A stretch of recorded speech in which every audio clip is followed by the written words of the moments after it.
Hello, leaders. I want to just give you a quick little report. This last Wednesday, we had 86 people here. Now, take out the 8 leaders that we had. Let's see, 2, 4, 5, 8 leaders we had, and that's 78 students.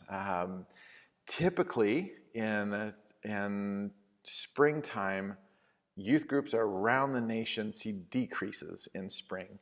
The weather's nice, and the weather was nice this week, things of that nature.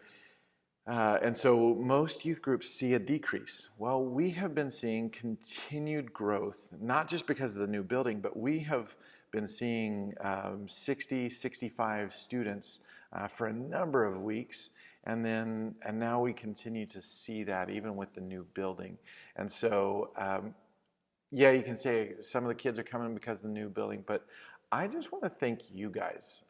The students find a place and feel welcome and feel at home, and that's due to you guys and the small groups. And so, again, thank you guys. You guys are doing something right because, again, these students are coming, and so keep at it. Keep at it, keep at it, keep at it. They are feeling accepted and heard and a place of warmth and welcome. Okay, with that said, this coming week, we're going to be focusing on fear, anxiety, and depression. And so one thing that's we have seen over the last several years throughout the nation, but even here in Pierce County, is a rise in suicide in ages 10 to 24, but you can even break that down to age 10 to age 18. It is the second leading cause of death of 10 to 18-year-olds in Pierce County. It's second to only accidents like car accidents, different types of accidents. It is well ahead of cancer and anything else. So it is firmly in the number 2 spot. And that's just Pierce County, but that's also throughout the nation as well. And so there's something about this world and this culture we live in where we're super connected, and yet we feel alone. We feel isolated, and some of that is due to the physiological things that are going on in teenagers. Puberty is actually coming a little bit earlier for both girls and boys. Girls are beginning to start to hit puberty around age 10, and boys are starting to see it around age 12. And the mind is just not ready for that. Part of the reason they're starting to hit that earlier is because of what we're seeing in advertising and in movies and in TV shows and things, just content that is out there for kids to see. It starts shifting the body to do things before it was really designed to do it. And so the body is having to adjust to things that the mind is doing, and it's just not in a good spot. And so when you have the physiologically, since we're having the physiological issues going on in the mind and the physiological things going on in the body, you see this rise of depression and fear and anxiety.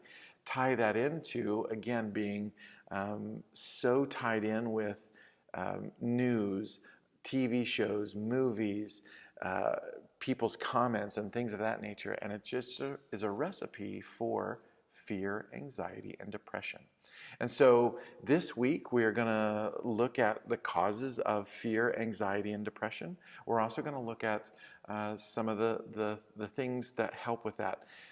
We are going to look at Scripture, but sometimes there is that next step of, is there help within the medical community? Does somebody need to be on antidepressants, whether a life process or a short term? And so there's going to be, again, we're going to look at some different areas within dealing with fear, anxiety, and depression, the causes and all those things. But the thing that I want to just encourage us as leaders is to recognize that these things are real. And again, in a teenager's world, it is just so heightened. I'm going to take a major leap and think most of even you guys as leaders, when you were in your teens, attempted suicide. If not attempted, you had a very strong plan in your head that just you really wanted life to end. And so, and nowadays it is just heightened that much more. My guess is many of our teens have had those thoughts. I'm going to assume some of them have even made attempts. And if not, there might be some kids that are pretty close to it.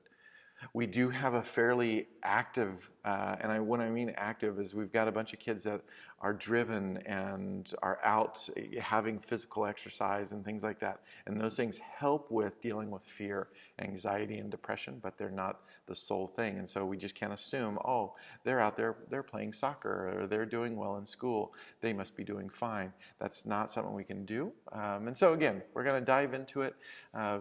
God has a lot to say about this issue.